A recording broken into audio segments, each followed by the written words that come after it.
Welcome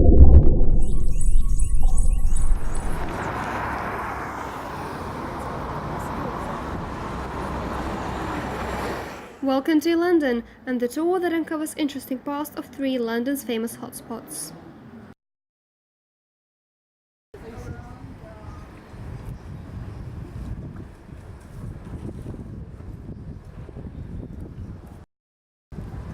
This is Brick Lane, a street in East London that is an epicenter of cultural diversity. This area is usually buzzing with people that come to Brick Lane Market, restaurants of various cuisine, or just to look at the artwork. It is considered rather wrong to leave Brick Lane without having a curry though.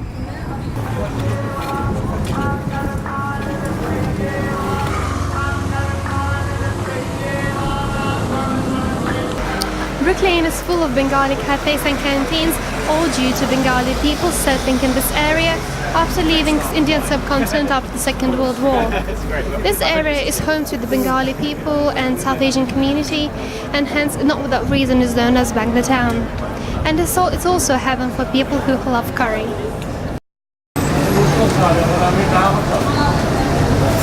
Let's listen to what an employee of Dark Sugar's chocolate store has to say about Brick Lane. This story is so fascinating, I've got to tell it again. They liked it so much. Basically, the kind of people that come through here, it's a wide spectrum here in Brick Lane. You get like drug addicts and crack addicts and business people all on the same road, literally. And you get tourists from all over the world.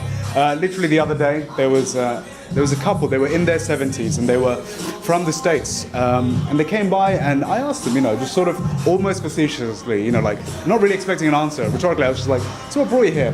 Just wandered into Shoreditch, or you came here to see the food, the restaurants, whatever. And they're like, no, we came here for the graffiti. And then they started listing off like names of artists they knew, like not just Banksy, all these people that I'd never heard of.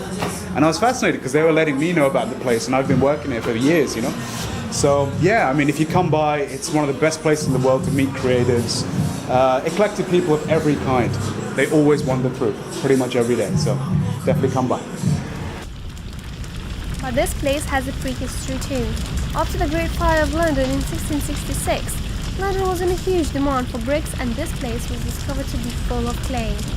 So Brick Lane started producing bricks and tiles, and so did it get its name.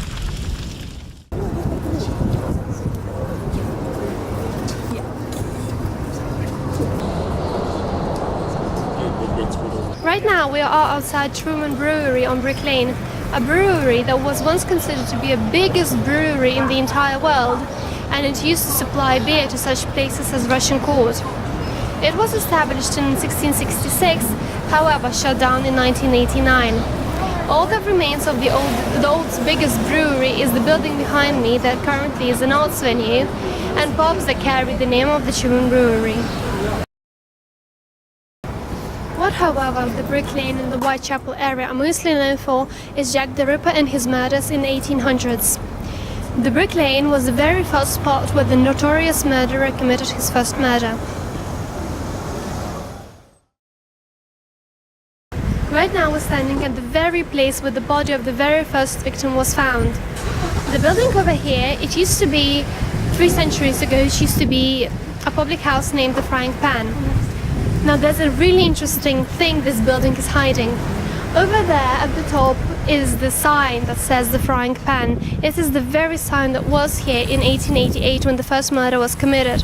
It is really wild to think that this sign remained here all these years and saw the brutal murder and saw who the actual murderer was.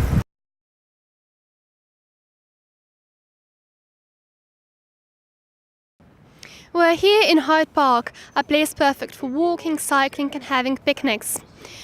It is also home to Kensington Palace, Serpentine Gallery and a pond full of ducks.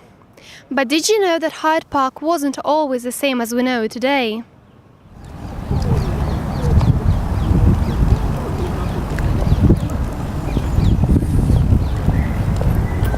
Hyde Park used to be a private land used for hunting by rich people, specifically by Henry VIII. He acquired the land from the monks of Westminster Abbey shortly after his separation from the Roman Catholic Church in 1534. Can you imagine the king and his entourage riding on horses and chasing wild boar and deer? Well, even if you can imagine, the scene would not have lasted for long, as only 1 century later King Charles I made the area available to the public.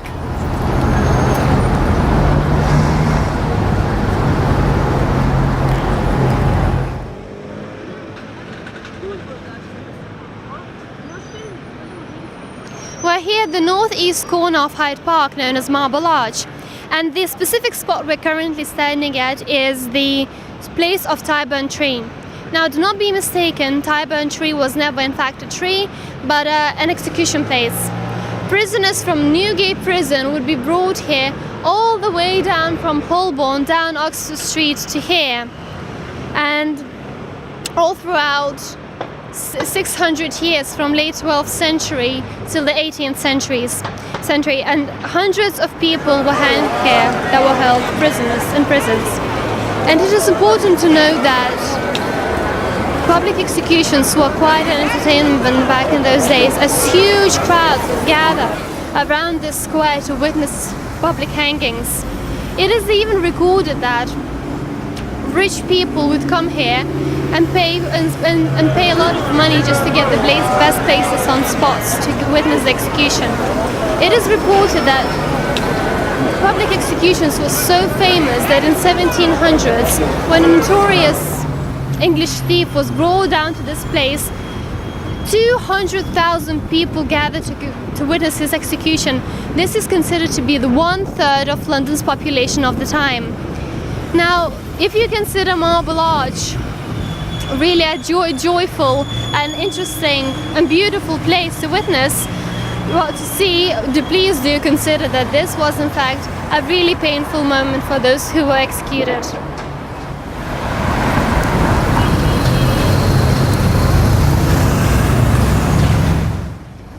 If you are into mystery, you might want to know that the park has a hidden cemetery.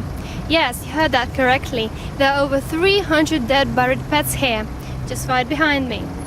It is reported that these pets haunt this area of Hyde Park, especially at sunset. Therefore, if you are interested in spotting a tiny little kitten, you might come to Victoria Gate and you might be lucky in seeing an apparition.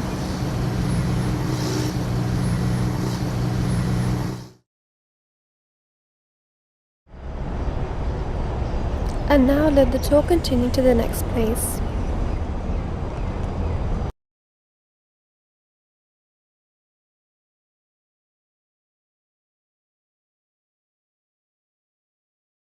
London Bridge is one of many bridges crossing River Thames. However, it was the very first crossing point paved for by the Romans. The very first stone version of this bridge was built in 1209 after 33 years of building, and this successful structure lasted for over 600 years. But did you know that this bridge wasn't exactly seen as a bridge, but more of a residential area? London Bridge used to be a residential area, despite being a bridge. Both sides of the roadway were surrounded by shops and houses, and even had its own chapel. There were so many buildings on it that it eventually turned the roadway looking like a tunnel.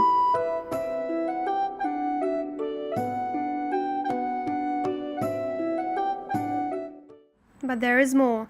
During the medieval and Tudor period, London Bridge was the place where traitors' heads were put on spikes for everyone to see. Heads would rot and drop into the river and threaten Londoners by showing them what would happen if they went against their king. There is an interesting urban legend surrounding the bridge. The second version of the bridge that was in danger of collapsing due to heavy traffic was offered for sale in 1968.